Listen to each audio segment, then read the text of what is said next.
Hola, ¿cómo les va? Bienvenidos a un nuevo programa de Proyectar, esta propuesta que trata de arquitectura, construcción, urbanismo, obra pública, patrimonio arquitectónico, tanto de la provincia de Entre Ríos como de la ciudad de Santa Fe.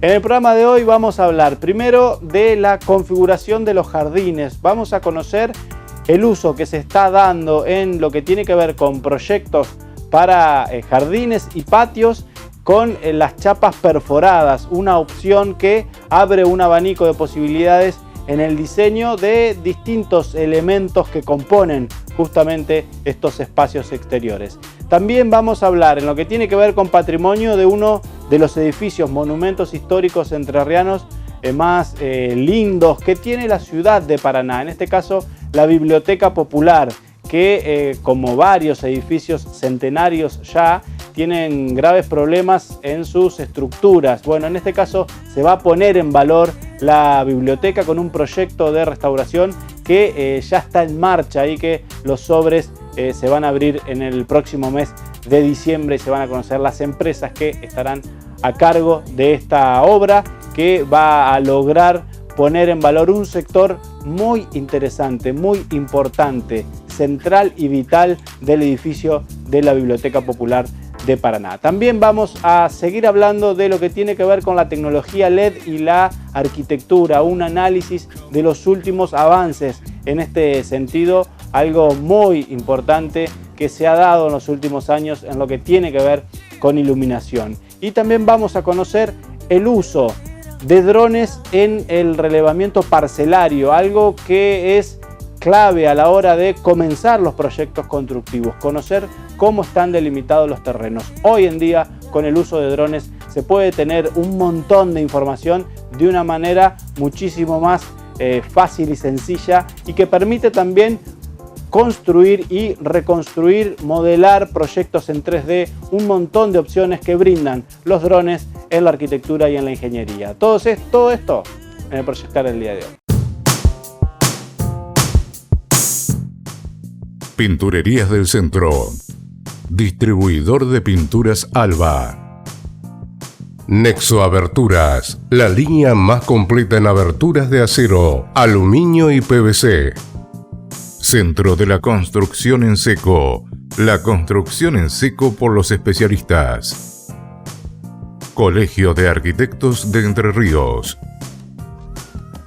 Delegación Entre Ríos de la Cámara Argentina de la Construcción desde 1959, construyendo para el desarrollo de la provincia.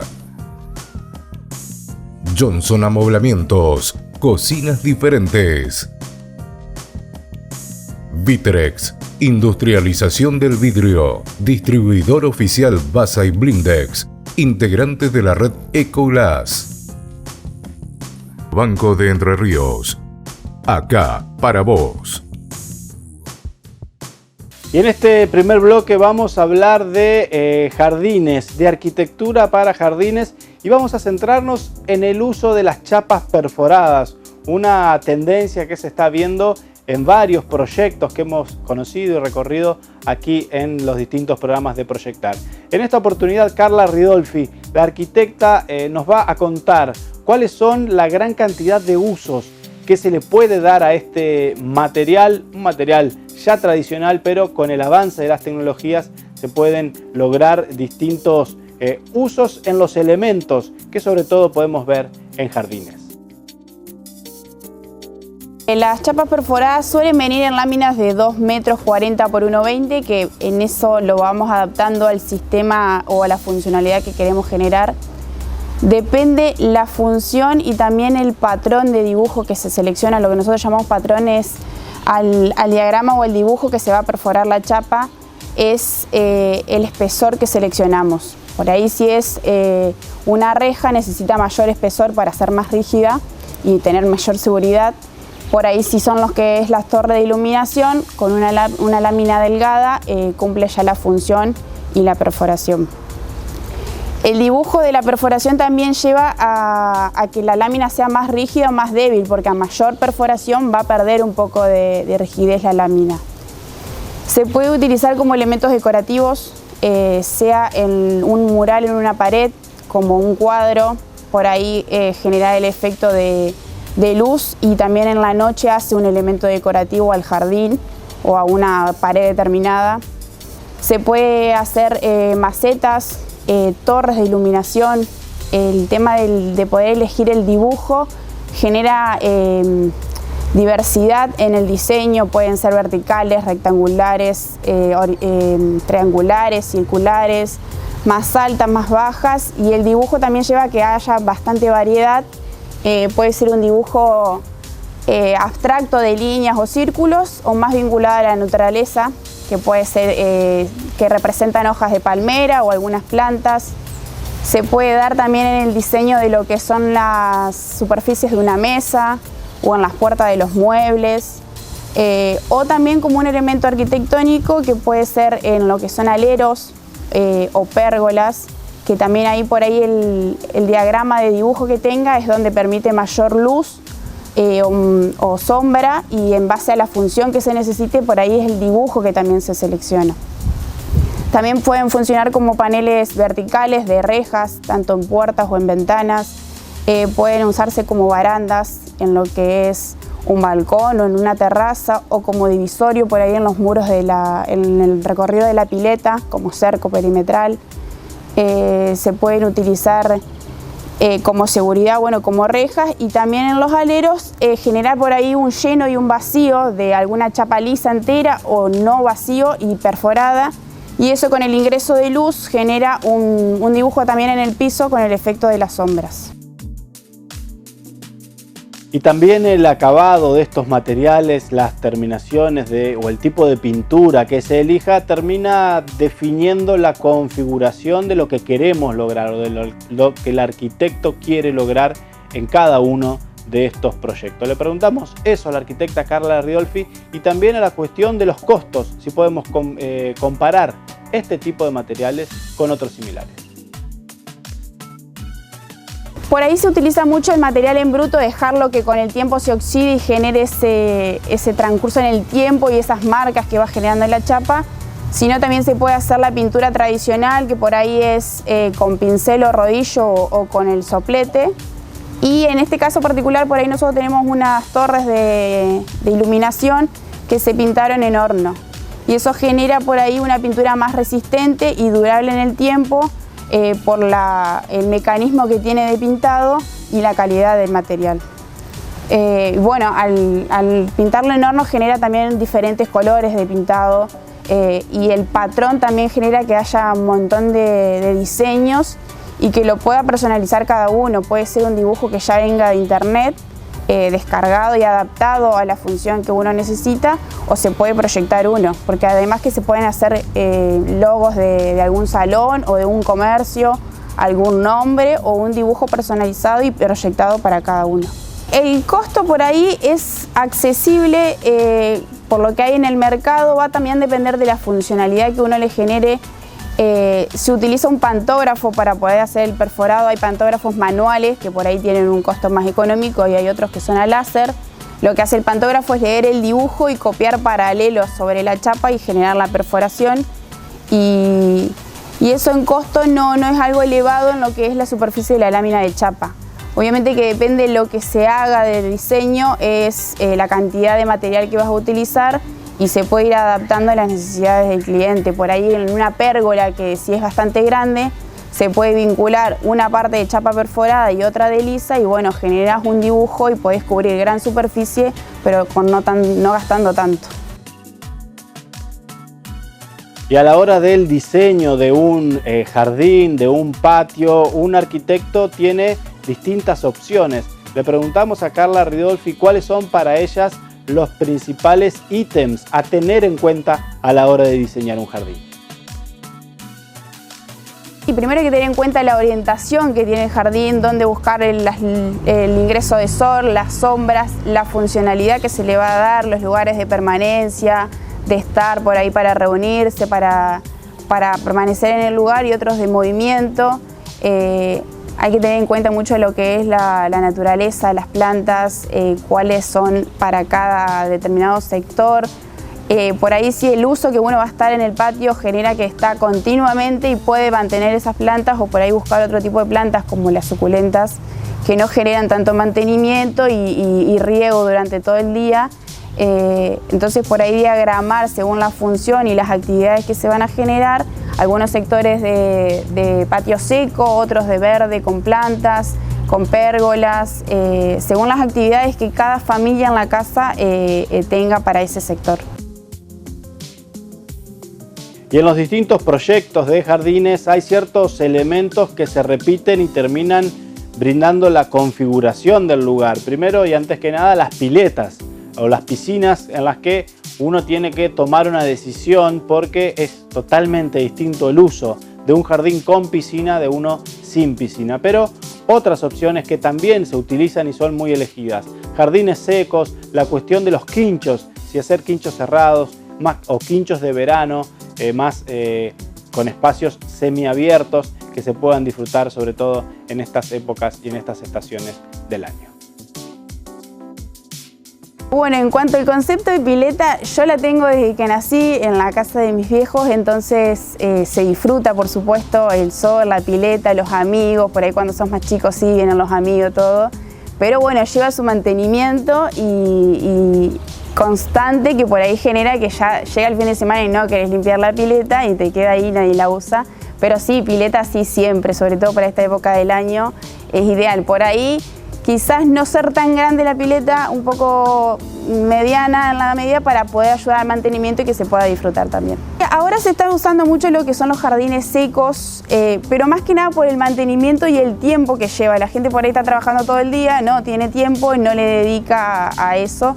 Pero bueno, genera un elemento decorativo en el patio también la pileta, da frescura y sí, en la época de verano se usa y es súper agradable tener una pileta en el jardín. Y pensar el quincho, generalmente por lo que nos vienen los clientes, darle las diferentes actividades durante todo el año. Por ahí se puede pensar cerrado, pero que también esté vinculado con algunas puertas, ventanas o con vidrios para poder vincularlo después al exterior y seguir funcionando en diferentes estaciones del año. Se puede proyectar algunas partes cerradas y otras abiertas con pérgola que vayan vinculando lo que es un espacio cerrado a uno abierto con un paso de semi cerrado que vincule para diferentes estaciones del año. Y otra de las opciones elegidas a la hora de diseñar los jardines son las pérgolas. Le preguntamos a la arquitecta Ridolfi sobre cuáles son las ventajas de estas pérgolas. Las ventajas de las pérgolas, y bueno, generan un mayor uso de una superficie por el tema de estar cubierta, se aprovecha mucho más, depende de la circunstancia del tiempo. Por ahí si es con una chapa perforada, el ingreso del sol y la lluvia entra pero no tanto y te genera ese juego de luces en el piso que también hace un efecto decorativo. Por ahí también se están usando mucho lo que son las redes como pérgolas, que también generan ese efecto de luces y hacen a un elemento que también vincula al jardín como decoración más que como funcionalidad. Cerramos el primer bloque de Proyectar, pero no te vayas porque en un minuto seguimos con más arquitectura aquí en Proyectar.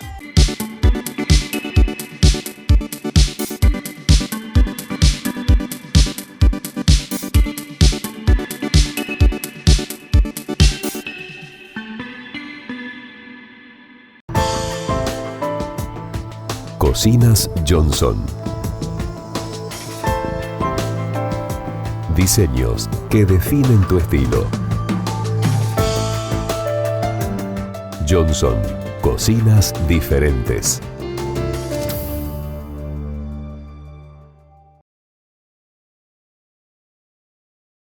Cámara Argentina de la Construcción, Delegación Entre Ríos, desde 1959, construyendo para el desarrollo de la provincia. Encontranos en www.cac-medioentreríos.org.ar o en nuestras redes sociales.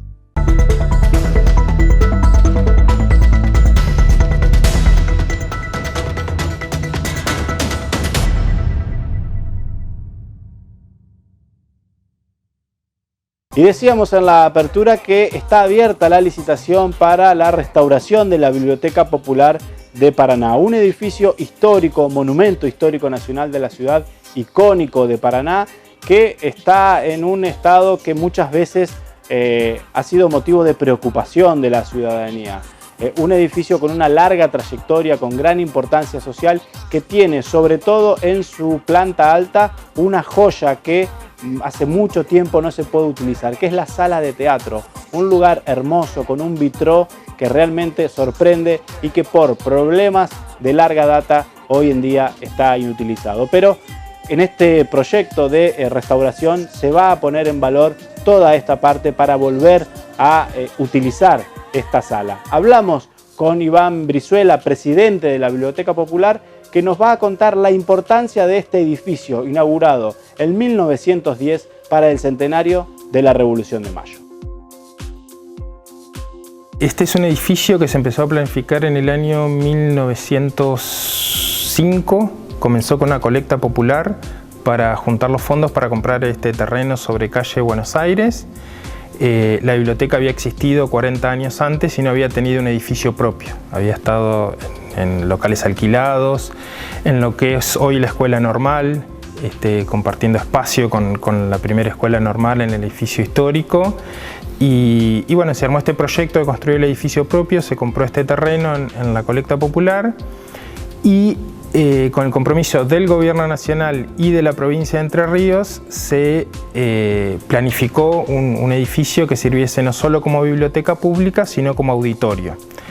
Ese proyecto original era la provincia financiaba la mitad del edificio y el Gobierno Nacional la otra mitad, y era una de las obras por el primer centenario de la Revolución de Mayo. Por eso el edificio se inauguró un 27 de mayo, con la presencia del gobernador, que había estado por toda la provincia inaugurando obras. Así que bueno, en esa fecha se inauguró, como tantas otras obras, entró en funcionamiento recién un año después porque no estaba terminado en sí el edificio y bueno, después arrancó a funcionar acá. Hubo sí una pequeña complicación, fue que el Gobierno Nacional no aportó los fondos que había comprometido en su momento para el pago del edificio, así que el edificio se hipotecó en el Banco Hipotecario Nacional para afrontar los costos de construcción. Y recién en el año 1964 se terminó de saldar esa hipoteca, 54 años después de haberlo construido. Y gracias a Dios el edificio entró en funcionamiento, prestando un servicio que la Comunidad de Paraná consideró valioso en toda su historia. Y bueno, ha sido la comunidad la que sostuvo financieramente el esfuerzo de pagar esa deuda fundamentalmente. Y ahora Iván Brizuela nos va a contar cómo está organizado el funcionamiento del edificio en sus dos plantas. La biblioteca está planteada en dos plantas generales muy bien definidas. Una planta baja, donde hay... es interesante la modernidad del concepto, que pensaba en esto como un espacio cultural, como un centro cultural y no solo como una biblioteca. De hecho, la biblioteca es el espacio más alejado de la calle que tiene el edificio hacia el fondo, así que tiene en planta baja varias salas de reuniones para actividades, hacia el fondo una gran sala de lectura, y después en la planta alta tenemos este salón auditorio que es para 250 personas sentadas, que funciona como auditorio, pero originalmente también funcionaba como una sala de exposiciones grandes, un salón multifuncional, digamos. No tenía estas butacas fijas, sino que se usaba para exposiciones de artes y otro tipo de actividades. Y ahora nos vamos a detener en los principales problemas estructurales que tiene este edificio, que tienen que ver con sus techos y también con algo muy llamativo, que es la ausencia de un baño de mujeres en la planta baja en el proyecto original. Algo que fue corregido con el paso de los años, pero que sin dudas hay que replantear. El edificio tiene varios problemas, es un edificio con 110 años, con distintas prioridades. La problemática más importante que tiene es el control de aguas de los techos, o sea, hacer un cierre hidráulico de todo el edificio. Hemos hecho algunos avances parciales en los últimos años para cerrar eso, pero tenemos un problema muy grave en la sala de lectura, que es lo que vamos a atacar como una prioridad absoluta. Lo interesante del edificio es que sigue sirviendo para lo que fue diseñado, digamos. No es que hay que cambiar la funcionalidad de sus salones, digamos, pero sí es muy importante actualizar las entrañas del edificio, todos los servicios sanitarios, eléctricos, etcétera, hay que hacerlos a nuevo, ni bien se tenga la oportunidad. Pero bueno, desde el punto de vista del diseño conceptual del edificio, el único cambio importante que se haría, los únicos dos cambios importantes serían agrandar la boca del escenario para que se puedan recibir espectáculos más grandes en esta sala y agregar un ascensor. Que es muy difícil el acceso a esta sala en la segunda planta sin un ascensor.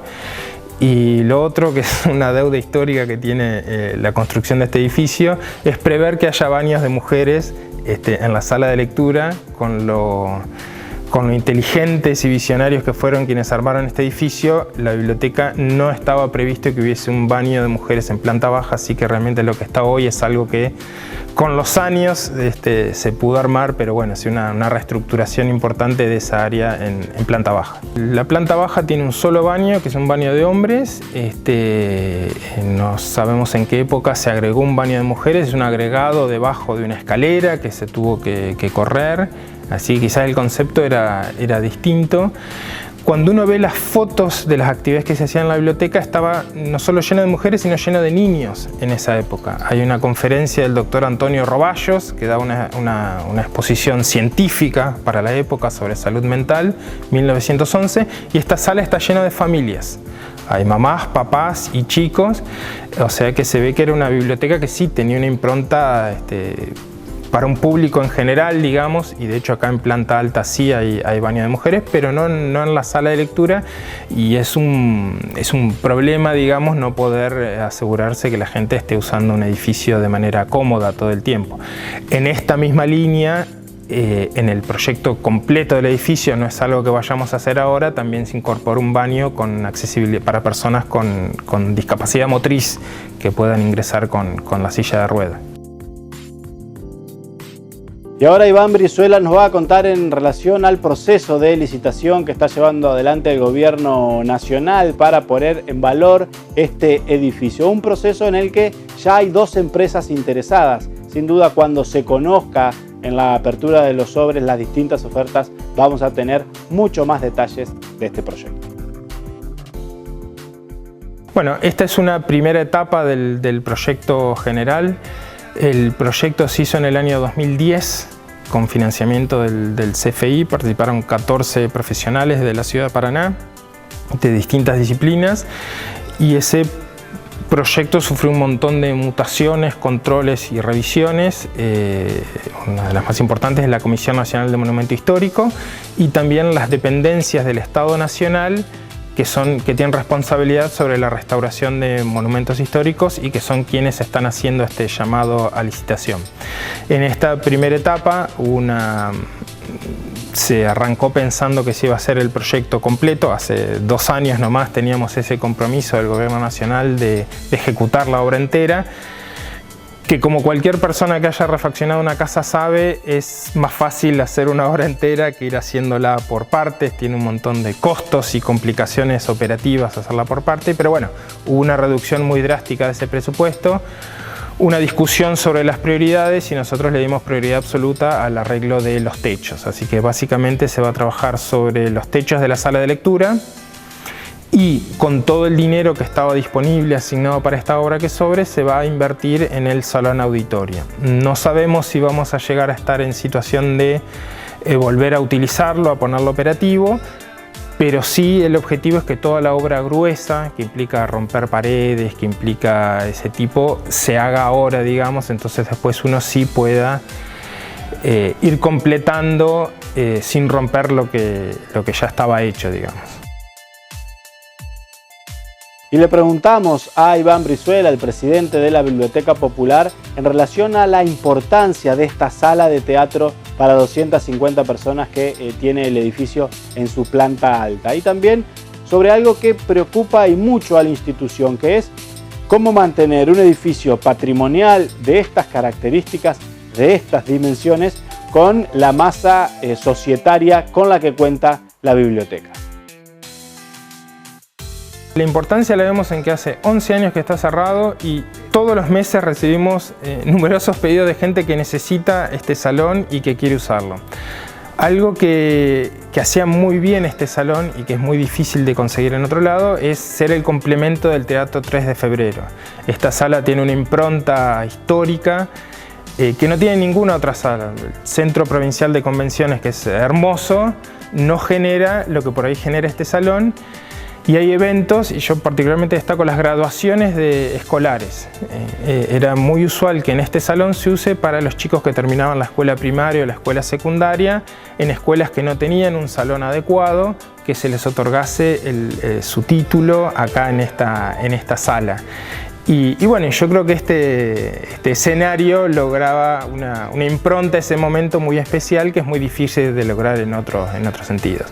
Y hay una demanda constante de actividades. Nosotros mismos, la biblioteca, sus principales actividades, tenemos que evacuar la sala de lectura para llenarla de chicos en la noche de pijamas o de adolescentes en la noche del terror, y de hecho terminamos copando la calle. Las principales actividades de la biblioteca se hacen cortando las calles, así que nosotros mismos y un montón de otras entidades de la ciudad necesitan de esta sala. Es muy difícil para una institución que vive del ingreso de la cuota societaria asumir la responsabilidad sobre un edificio con un valor patrimonial enorme, y pesa mucho sobre nuestras espaldas eso. Entonces, en general, todas las decisiones que hemos tratado de tomar respecto de cómo se iba a hacer el edificio era asegurar que los problemas como los ingresos de humedad desde los techos fuesen soluciones definitivas, incluso en algún momento al costo de no estar haciendo una restauración con las técnicas de hace 100 años. Hubo un montón de discusión respecto de eso,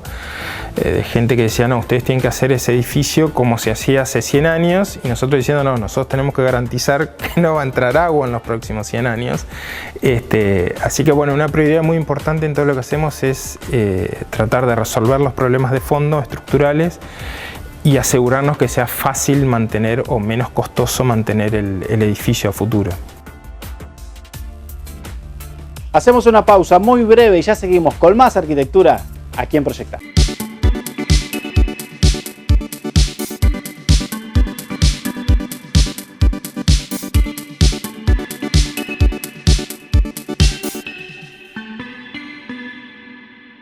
Vos que sos comerciante, emprendedor, profesional o tenés un oficio, ¿qué recomendás para vender más?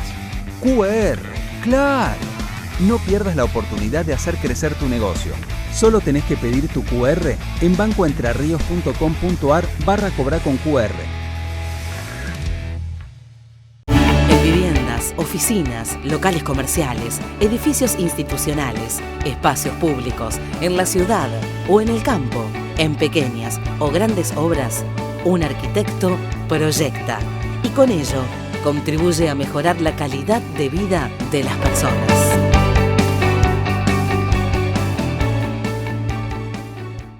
Cámara Argentina de la Construcción, Delegación Entre Ríos, desde 1959, construyendo para el desarrollo de la provincia. Encontranos en www.cac-medioentrerrios.org.ar o en nuestras redes sociales.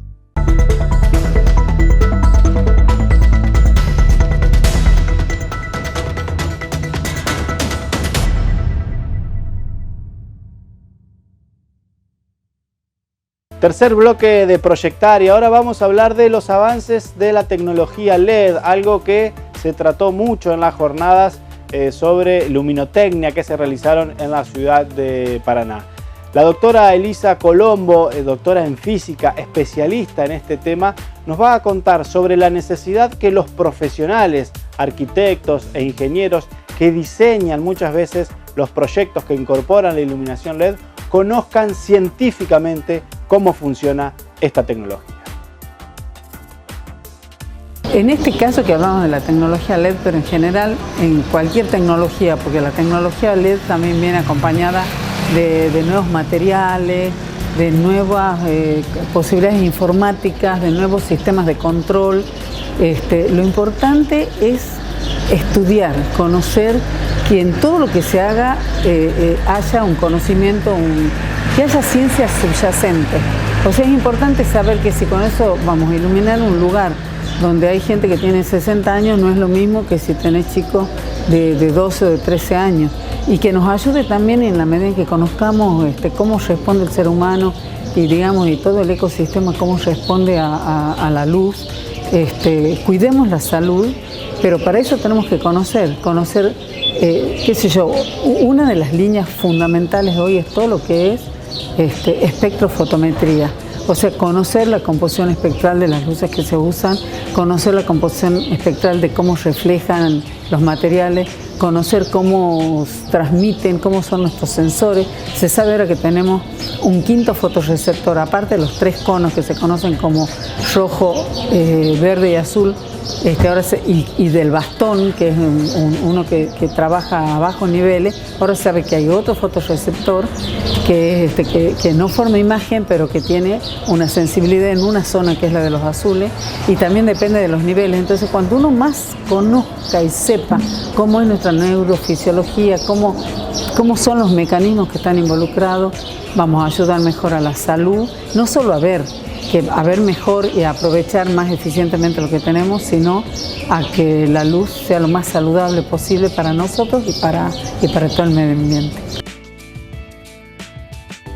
Y ahora la doctora Elisa Colombo se va a centrar en algo que se está planteando mucho en la disciplina de la arquitectura, que tiene que ver con la iluminación centrada en el hombre, en los usos que le da en los distintos ambientes, en los distintos espacios, el ser humano a la iluminación, algo que debe también centrarse y ser uno de los temas centrales de la disciplina de la arquitectura.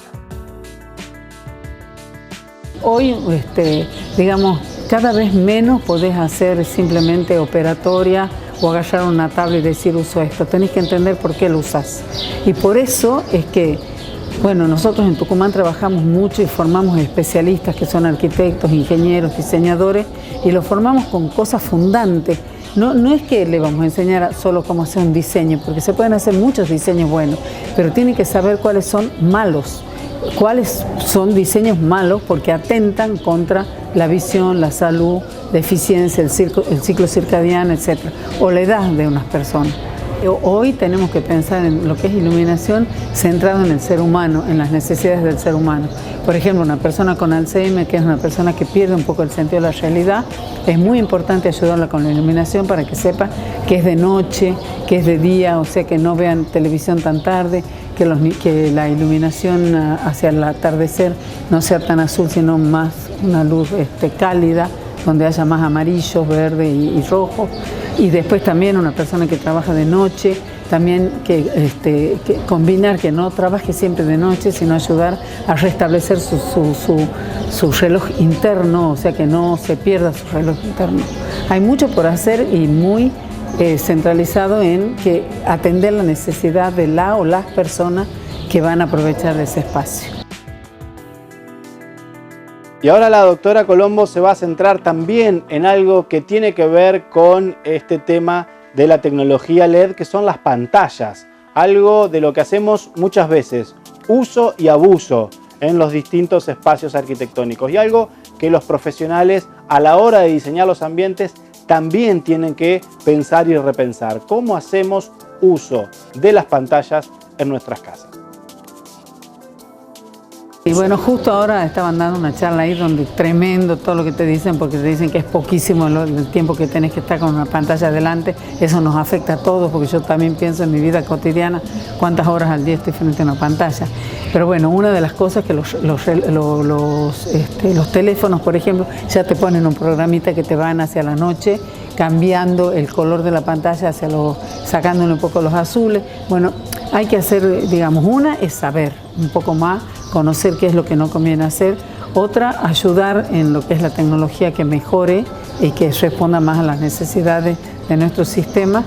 Y bueno, y otra también aprender por ejemplo, y decían no ver televisión hasta una hora antes de dormir. Yo creo que nos dormimos viendo televisión muchísimas personas, no sé si todas, pero muchas. Entonces, bueno, hay muchas cosas que tenemos que aprender y saber y entender para no hacerlas. Como es respetar las leyes de tránsito para que no haya tantos accidentes, manejar sin haber tomado. O sea, son todas cosas que en la medida que uno entienda, conozca, vamos a poder dar mejor respuesta. presenta en forma exclusiva el siguiente espacio. Colegio de Arquitectos de Entre Ríos.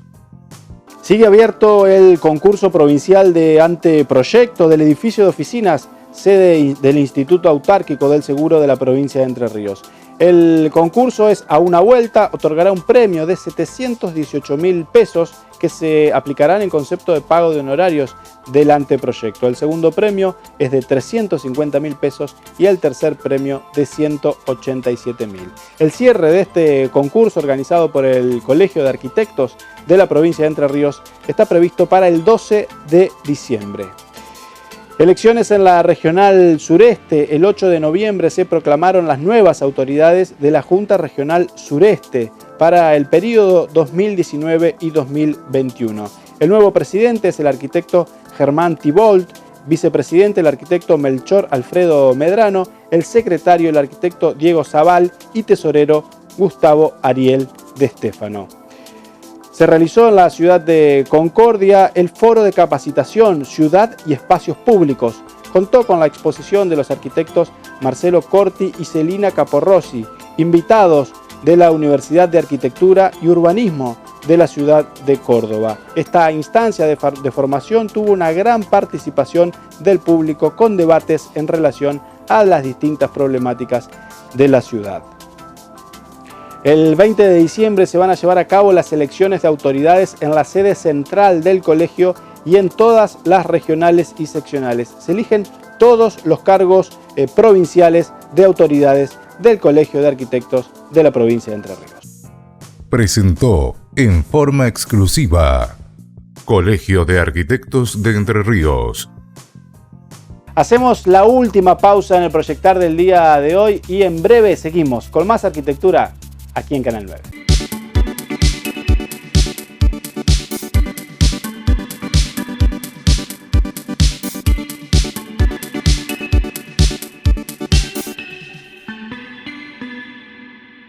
En viviendas, oficinas, locales comerciales, edificios institucionales, espacios públicos, en la ciudad o en el campo, en pequeñas o grandes obras, un arquitecto proyecta y con ello contribuye a mejorar la calidad de vida de las personas.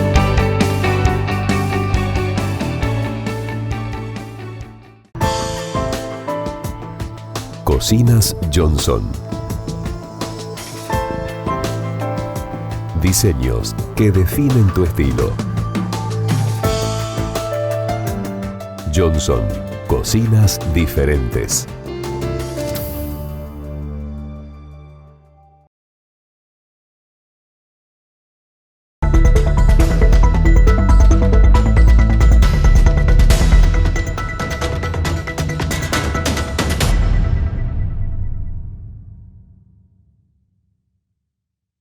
Y en este bloque de Proyectar vamos a hablar sobre la verificación parcelaria en los lotes y el uso de los drones.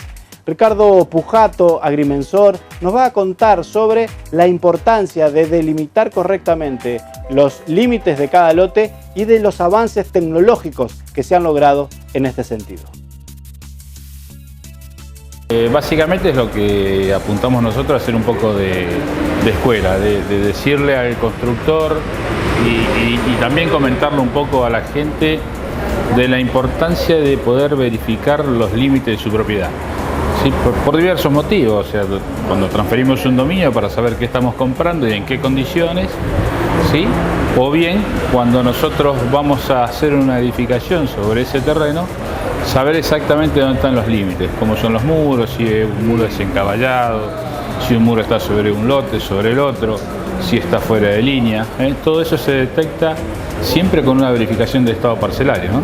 Pero la tecnología ha avanzado un montón, o sea, yo siempre considero que todo lo que es el relevamiento in situ tradicional, hoy con una estación total, es muy importante, pero si nosotros tenemos un cielo despejado donde no hay tanta vegetación, ya todo lo que es tecnología con drones nos ha ayudado muchísimo, ¿no?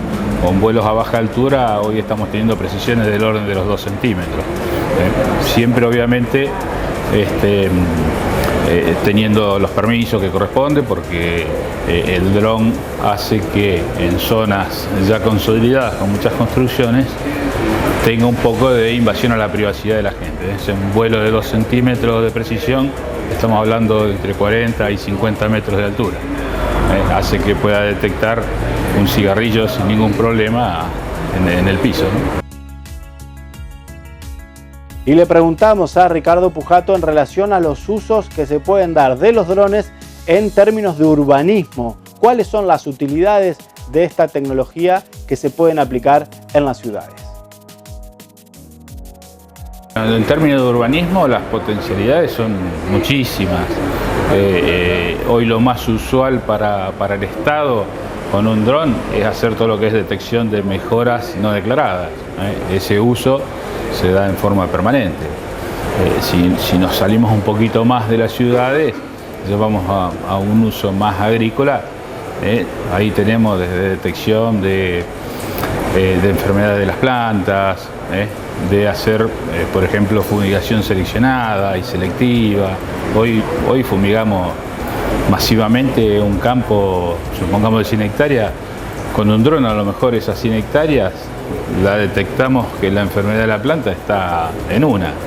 O sea, nos ahorramos 99 hectáreas de fumigación y con un equipo totalmente remoto, ¿sí?, que va y soluciona el problema donde está localizado. O sea, las posibilidades son un montón. O sea, si vamos desde lo urbano hacia lo rural, y tenemos una infinidad de aplicaciones, hasta, qué sé yo, relevamientos de edificios. Nosotros estamos con un proyecto en Santa Fe, yo soy docente con los chicos, de hacer relevamiento de áreas urbanas para poder hacer impresión 3D para gente no vidente. Eso surgió a través de Rotary Internacional con una inquietud. Vinieron a la escuela, los chicos se han entusiasmado y lo estamos presentando como un proyecto para todo lo que es 2020 y 2021. Y le consultamos a Ricardo Pujato sobre si la aparición y el uso intensivo de las tecnologías de los drones modificó la relación de las incumbencias profesionales en relación a la mensura de los distintos loteos, y también sobre la importancia de contar con buena información de base para el inicio de los proyectos arquitectónicos. Las tecnologías a lo mejor impactan más sobre todo lo que es el relevamiento topográfico. El relevamiento común es lo que más se soslaya entre las profesiones. Hoy nosotros con la Ley de Educación Superior tenemos bien marcadas las diferencias de incumbencia entre las profesiones. La tecnología lo único que hace es darnos una herramienta de medición, en el caso nuestro de los agrimensores, ¿sí?, para poder ser aplicada a un determinado trabajo. Entonces, pero lo que es la conformación de la parcela, la verificación y demás, ya constituye más un hecho jurídico, ¿sí?, que un hecho práctico de medición, ¿no? O sea, son las dos cosas juntas, pero tiene mayor peso el hecho jurídico aquí. Hoy el profesional de la construcción, el arquitecto, el que diseña, ¿sí?, ese edificio, cuanto más fiel sea la información que tiene de base, mejor va a poder aprovechar los espacios. Estamos hablando de, no sé, un desvío de 15 centímetros te puede condicionar en un pasillo, en un dormitorio, o te puede condicionar sobre una medida mínima que te pida la ordenanza municipal. O sea, hay muchas cuestiones en el medio, reglamentarias, que se pueden ver previamente a hacer un proyecto y obviamente emplazar ese edificio. Y ahora vamos a hablar con el ingeniero Thierry Dugay, que nos va a contar en relación a esta verificación de los lotes con el dron, cómo se realiza paso a paso un trabajo técnico que tiene que ver con relevar los lotes con el dron. Los pasos normalmente suelen ser identificar lo que es o lo que sería el terreno. Si bien podemos tener una primera aproximación a través del Google Earth con un fichero KML, pero es conveniente ver in situ en qué consiste, porque según el lugar puede haber interferencias que son de tipo antenas, por ejemplo, son de tipo climatológico, si es un día de mucho viento, los pájaros, etc. O sea, necesita una identificación previa. Una vez que tengamos claro el trabajo que tenemos que realizar, es decir, el lugar y las condiciones o el entorno, lo que hacemos es programar el vuelo. Vamos a seleccionar el dron y las cámaras en función de lo que queramos hacer. No es lo mismo un relevamiento urbano que un relevamiento en el campo, donde vamos a trabajar, por ejemplo, con cámara multiespectral. En este caso, si hablamos de un relevamiento urbano, trabajamos con cámara RGB. Intentamos siempre tener una cámara suficientemente potente que nos permita una resolución adecuada a la necesidad del cliente y minimizar los tiempos de vuelo y los solapes, es decir, las distintas pasadas que tenemos que hacer. Una vez hayamos establecido y programado ese vuelo, que es un vuelo totalmente automático, eso es importante, lo que vamos a hacer es proceder a la realización del mismo. Ese mismo vuelo se realiza, bajamos el dron, comprobamos de que efectivamente hemos ido tomando todas las fotos que había que tomar, y a partir de ahí entra un siguiente paso que sería el procesamiento de la información. Para el procesamiento trabajamos con software específicos. Esos software necesitan normalmente de un sistema de computación importante y potente, dependiendo obviamente de lo que estamos relevando. O sea, cuanto más grande y cuanto mayor resolución, vamos a necesitar más recursos. Pero para que nos hagamos una idea, o sea, sí son máquinas que mínimo trabajan con sistemas, sobre todo muchos gigas de RAM, buena tarjeta gráfica y una velocidad adecuada. Entonces, en ese procesamiento lo que hacemos es distintos pasos, que son los siguientes: alinear las fotos, comprobar que la calidad de las fotos es suficiente, crear lo que llamamos una nube de puntos, es decir, son los puntos comunes entre cada una de las fotos. Luego procesamos para crear una nube de puntos densa, para que sea un poquito ya prácticamente que se vea lo que estamos relevando. De ahí pasamos a una malla y de ahí ya luego podemos sacar cada uno de los requisitos del cliente, sea lo que llamamos un mosaico o ortomosaico ortofoto, que sería en una sola foto todo el relevamiento, pero georreferenciado, y luego puede dar lugar a los modelos digital de elevación, sea de superficie, sea de terreno, y obviamente curvas de nivel, etc. Muy importante para tener todos esos resultados con una precisión suficiente, y más si estamos hablando de un relevamiento urbano, nos hace falta lo que llamamos puntos de apoyo fotogramétrico o puntos de control, que son con sistemas GPS RTK o sistema con estación total. Lo que hacemos es seleccionar, dependiendo de la superficie a relevar, vamos a medir físicamente a pie algunos puntos, lo que nos van a permitir corregir el error que de por sí puede tener el dron. Y luego, dependiendo del requisito, cuanto más precisión queramos, pues más equipamiento tenemos que tener y más puntos, y cuanto menos, pues lógicamente menos. Por último, comentar que después de todo ese proceso, lo importante es la información que damos al cliente, que puede ser en distintos formatos, que puede ser en distintos sistemas de coordenadas. Nosotros trabajamos con todos los sistemas conocidos, y sobre todo adaptable a cualquier software. Si uno trabaja con AutoCAD, darle los ficheros que corresponde. Si uno trabaja en SketchUp, por ejemplo, para un modelo 3D, darle el fichero que corresponde, o en QGIS, ArcGIS, etc. O sea, siempre la idea que tenemos en Bugatec es entregar la información tal y como la está precisando el cliente, y acompañar en todo momento, desde principio a fin, todo el proceso. Y ahora nos vamos a detener en esta parte de la charla con Thierry Dugay sobre los clientes que acceden a este tipo de servicios de relevamiento, clientes públicos, clientes privados, y también la potencialidad que tiene esta herramienta para el desarrollo de impresiones 3D de lo que existe construido sobre los lotes. Nuestros clientes son tanto privados como públicos. No necesariamente necesitan todos los datos, pero a veces piden simplemente, puntualmente, por ejemplo, un mosaico. Simplemente puede ser una municipalidad para comprobar, por ejemplo, si existe una construcción o qué tipo de construcción en tal o cual lugar.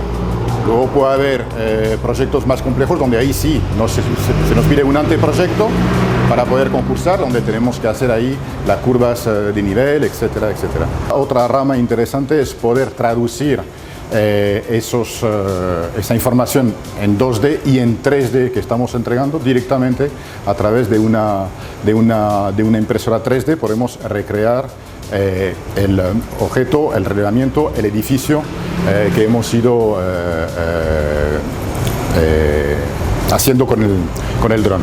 Concretamente es bastante fácil, o sea, a partir de los ficheros que creamos podemos crear un fichero STL y ese STL luego va directamente a la impresión. Lo bueno también que podemos retocar, existen otros programas donde podemos retocar también el relevamiento que hemos hecho, por ejemplo algún tipo de modificación. Eso puede ser fichero OBJ, puede ser fichero que trabajamos luego en programas tipo MeshLab, etcétera, y donde podemos imprimir el producto, no solo el producto relevado, pero incluso el producto relevado modificado. Eso es muy viable también y se utiliza mucho, efectivamente.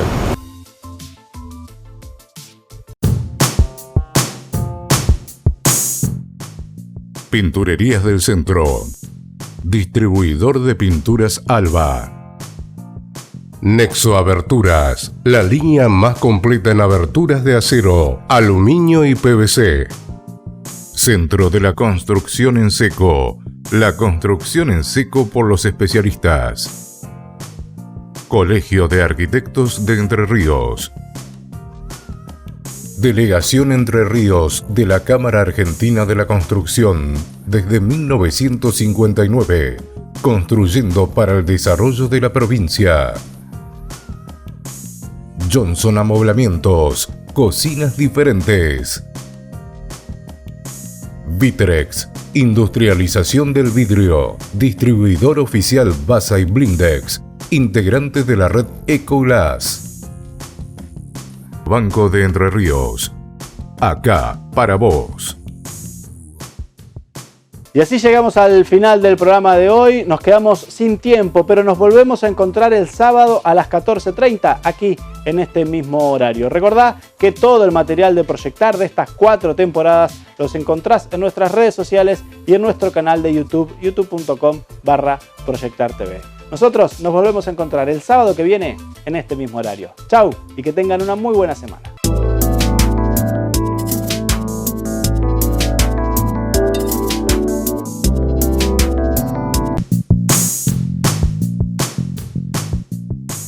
En este caso que hablamos de la tecnología LED, pero en general en cualquier tecnología, porque la tecnología LED también viene acompañada de nuevos materiales, de nuevas posibilidades informáticas, de nuevos sistemas de control. Lo importante es estudiar, conocer, que en todo lo que se haga haya un conocimiento, que haya ciencia subyacente. O sea, es importante saber que si con eso vamos a iluminar un lugar donde hay gente que tiene 60 años, no es lo mismo que si tenés chicos de 12 o de 13 años. Y que nos ayude también en la medida en que conozcamos cómo responde el ser humano y digamos y todo el ecosistema, cómo responde a la luz. Cuidemos la salud, pero para eso tenemos que conocer. Este es un edificio que se empezó a planificar en el año 1905. Comenzó con una colecta popular para juntar los fondos para comprar este terreno sobre calle Buenos Aires.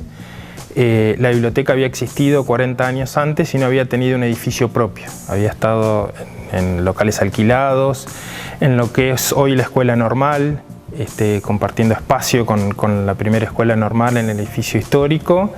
Y bueno, se armó este proyecto de construir el edificio propio, se compró este terreno en la colecta popular y con el compromiso del Gobierno Nacional y de la provincia de Entre Ríos se planificó un edificio que sirviese no solo como biblioteca pública, sino como auditorio.